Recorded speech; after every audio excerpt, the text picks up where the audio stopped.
नमस्कार, स्वागत है आपका खबरों का पंचनामा में। मैं हूं आपके साथ वक्ता। हम लेकर आए हैं देश और दुनिया की 5 बड़ी खबरें, जिस पर चर्चा के लिए हमारे साथ स्टूडियो में मौजूद हैं कैपिटल टीवी के editor in chief doctor Manish Kumar ji. Doctor साहब, आपका बहुत बहुत स्वागत है। धन्यवाद। सबसे पहले नजर डालते हैं आज के हेडलाइंस पर। गोरखपुर केस में बड़ा खुलासा, मुर्तजा का हनी ट्रैप एंगल आया सामने। आतंकी संगठन आईसिस की लड़की से चैटिंग का हुआ खुलासा। संजय राउत का सनसनीखेज दावा, मुंबई को महाराष्ट्र से अलग करके केंद्र शासित बनाने की साजिश। बीजेपी नेता किरीट सोमैया केंद्र सरकार को दे रहे हैं इसकी प्रेजेंटेशन।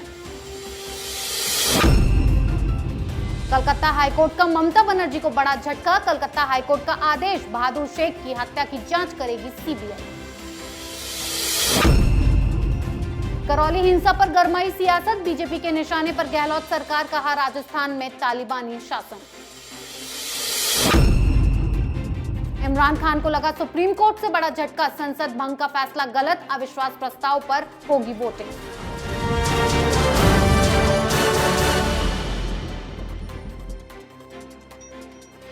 आज की सबसे पहली खबर आरोपी मुर्तजा की। गोरखनाथ पर हमला करने वाले आरोपी मुर्तजा का हनी ट्रैप एंगल सामने आया है। पूछताछ में खुलासा हुआ कि मुर्तजा आईसिस कैंप की एक लड़की से ईमेल पर बातें किया करता था। ईमेल पर लड़की अपनी फोटो भेजकर भारत आकर मिलने का वादा भी किया था। इतना ही नहीं, मुर्तजा ने मदद के लिए 40,000 रुपए भी उस लड़की को भेजे थे। साथ ही ये भी बताया कि लड़की के बताए बैंक अकाउंट में 3 बार पैसे भेज चुका है। अब इस मामले में बयान दर्ज करवाने के लिए मुर्तजा के पिता को एटीएस ने तलब किया है। डॉक्टर साहब, हनी ट्रैप का मामला भी सामने आ गया, आतंकी संगठन से कनेक्शन भी। अब क्या होगा? देखिए, ये अब दिन के उजाले की तरह साफ हो गया है कि ये जो मसला जब शुरू हुआ था, जिस तरीके से हिंदुस्तान में मीडिया, पॉलिटिकल पार्टीज, लोग ये कह रहे थे कि कोई सीए की वजह से, एनआरसी की वजह से नाराज व्यक्ति, माहौल ख़राब हुआ, योगी आदित्यनाथ जीत गए,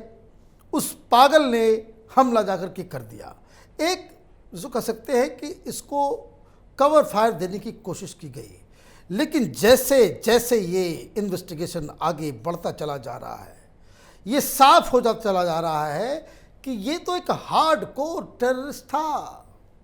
ऑलरेडी पैसे वो आईएसआईएस को भेज रहा है। अब ये हनी ट्रैप का मसला, अब ये इन्वेस्टिगेशन का मसला है। भाई, आईएसआईएस के कैंप से किसी लड़की से वो बातचीत कर रहा था, क्या बातें हो रही थी, क्या प्लानिंग चल रही थी। उधर आईएसआईएस ने ये कहा कि बहुत सारे स्लीपर सेल्स हमने हिंदुस्तान में बना रखे हैं। 2020 में ही इसके ट्रांजैक्शन के ऊपर खुफिया एजेंसी की नज़र आ गई थी।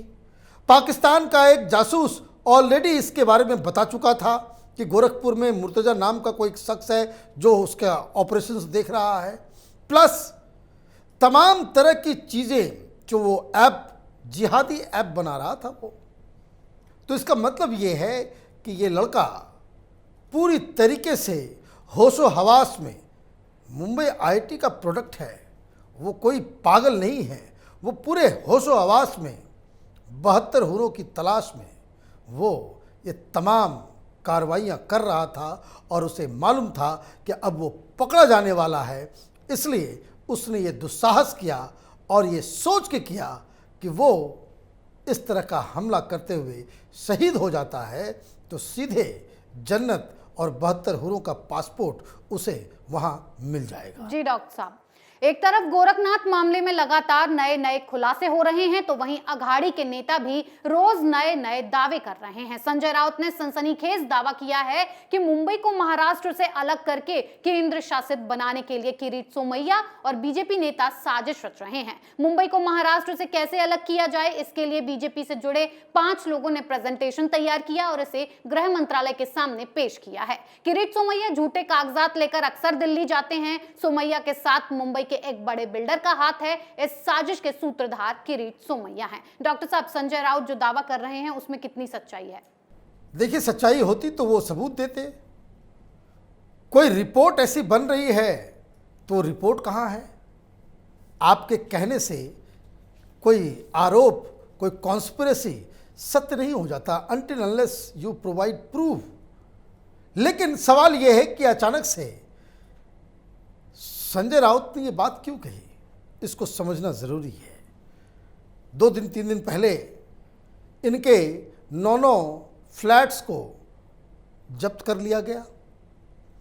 आज सवेरे सवेरे खबर आई कि शिवसेना के बीएमसी के जो स्टैंडिंग कमेटी के चेयरमैन हैं यशवंत यादव, उनके 41 प्रॉपर्टीज को कुर्क किया गया है।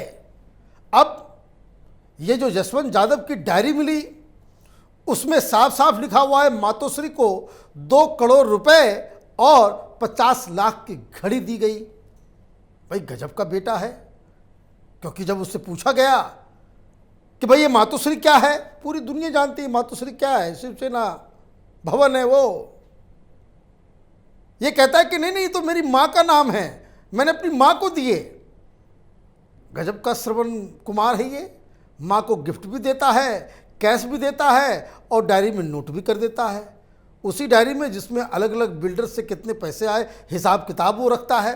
तो खैर, ये यशवंत यादव के पकड़े जाने, इसकी संपत्ति कुर्क होने के बाद शिवसेना के अंदर हड़कंप है। वजह एक तो कौन कौन से लोग फंसेंगे वो अलग, बीएमसी के चुनाव में इस मुद्दे को कि शिवसेना बीएमसी में सिर्फ लूटपाट कर रही है, ऐसे में बीएमसी के चुनाव में शिवसेना हार जाएगी। और मैं बार बार कहता हूं, सरकार उद्धव ठाकरे की सरकार से ज़्यादा महत्व शिवसेना के लिए बीएमसी के ऊपर कब्जा रखने का है।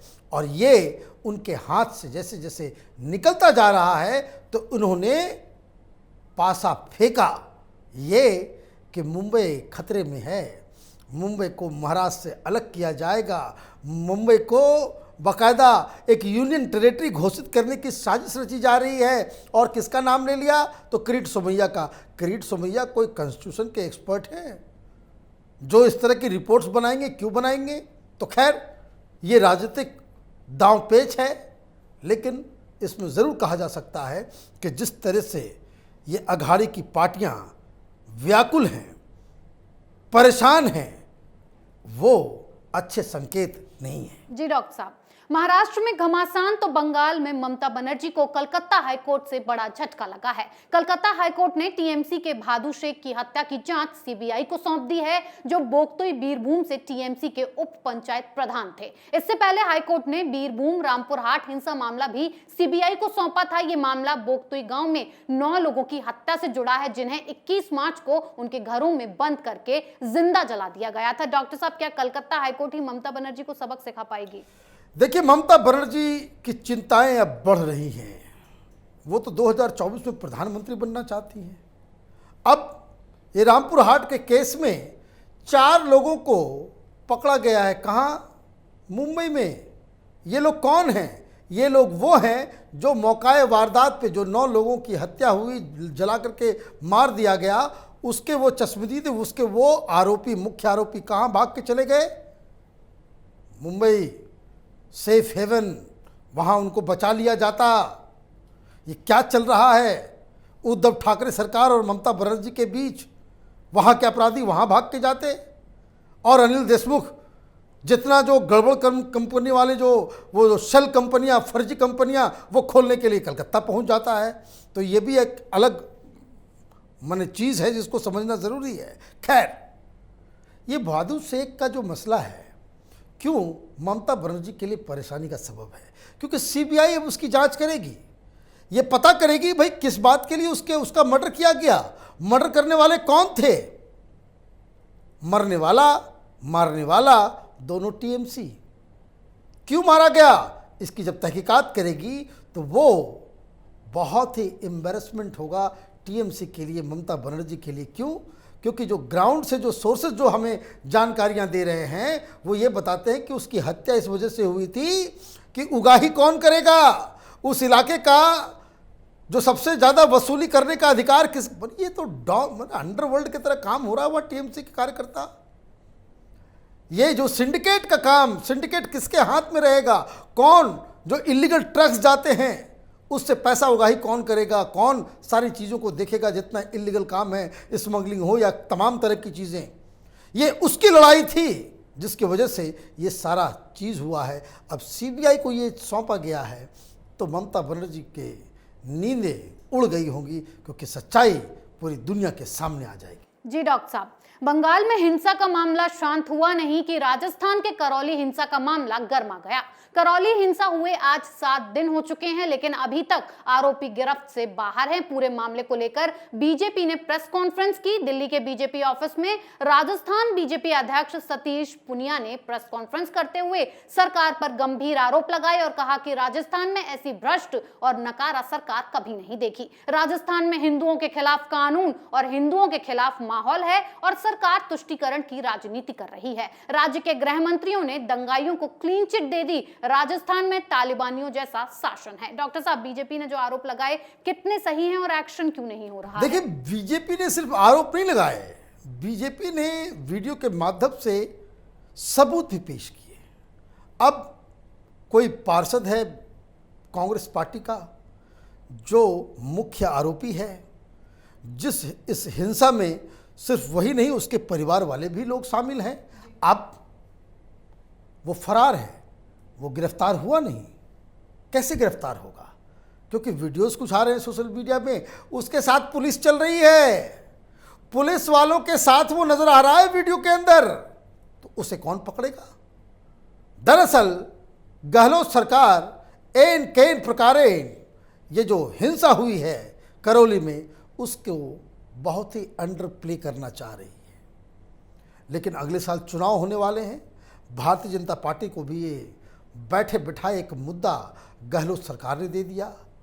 एक तो कांग्रेसी लीडर हिंदुओं के ऊपर हुए हमले का मुख्य आरोपी, और दूसरी तरफ सरकार की तरफ से जो लीपापोती का काम किया गया, 3 मेंबर की एक फैक्ट फाइंडिंग कमेटी बनाई गई, उसने कह दिया हिंदुओं की भी गलती है, मुसलमानों की भी गलती है। मतलब ये कि एक शोभा यात्रा निकल रही है जिसमें से किसी ने कोई एक पत्थर तक नहीं मारा, उसके ऊपर अचानक से मस्जिद से, मुस्लिम इलाके घर से, छतों से पत्थर बरसाए जाते हैं, आगजनी होती है, हिंदुओं की दुकानों को जलाया जाता है, वाहनों को खत्म किया जाता है, नष्ट किया जाता है, और गलती हिंदुओं की भी और मुसलमानों की भी। खैर चलिए, ये फैक्ट फाइंडिंग कमेटी भी मान लेते हैं, तो गहलोत सरकार से ये पूछना चाहना चाहिए भाई कितने मुसलमान गिरफ्तार हुए और कितने हिंदू गिरफ्तार हुए।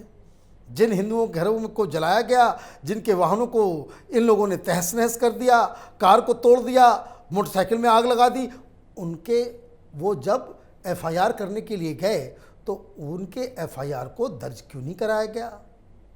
ये कांग्रेस पार्टी मुस्लिम तुष्टीकरण की वजह से अपनी कब्र खोद रही है।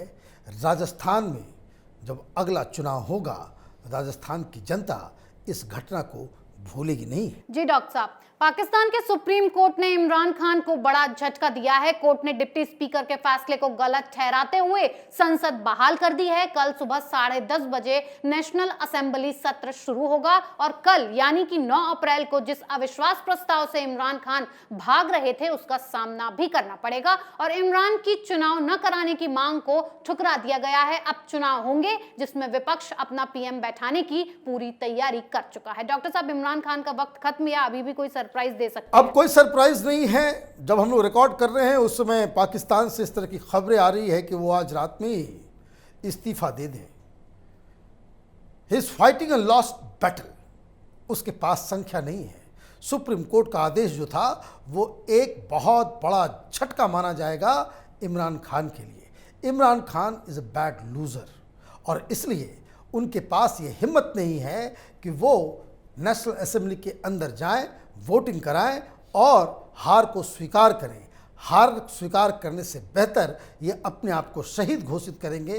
वो ये बताएंगे कि आर्मी ने, विपक्षी पार्टियों ने अमेरिका के साथ मिलकर पाकिस्तान को बेच डाला और इसलिए इमरान खान जितनी भी तिकड़मबाजी उससे पहले कर सकते थे उन्होंने कर दिया, लेकिन फिर भी उनको जाना पहले से तय है। पाकिस्तान में कोई डेमोक्रेसी नहीं है, वहाँ आर्मी जो चाहती है वही होता है। बाजवा ने वो दिन मुकर्रर कर दिया था कि इमरान खान अब प्रधानमंत्री नहीं रहेंगे, तो वही चीज़ें हो रही हैं। कैपिटल टीवी के जो दर्शक हैं, जो पिछले 1 महीने से जब से ये क्राइसिस शुरू हुआ, शुरू से इस बात को हम लोग कहते आ रहे थे कि इमरान खान का जाना तय है, तो आज या कल इमरान खान पाकिस्तान के प्रधानमंत्री नहीं रहेंगे। जी डॉक्टर साहब, बहुत बहुत धन्यवाद इतनी जानकारी धन्यवाद। के लिए। खबरों का पंचनामा में आज के लिए इतना ही। देश विदेश की बाकी खबरों और उनके सटीक एनालिसिस के लिए देखते रहिए कैपिटल टीवी। हमें लाइक कीजिए, शेयर कीजिए और कैपिटल टीवी को सब्सक्राइब कीजिए। नमस्कार।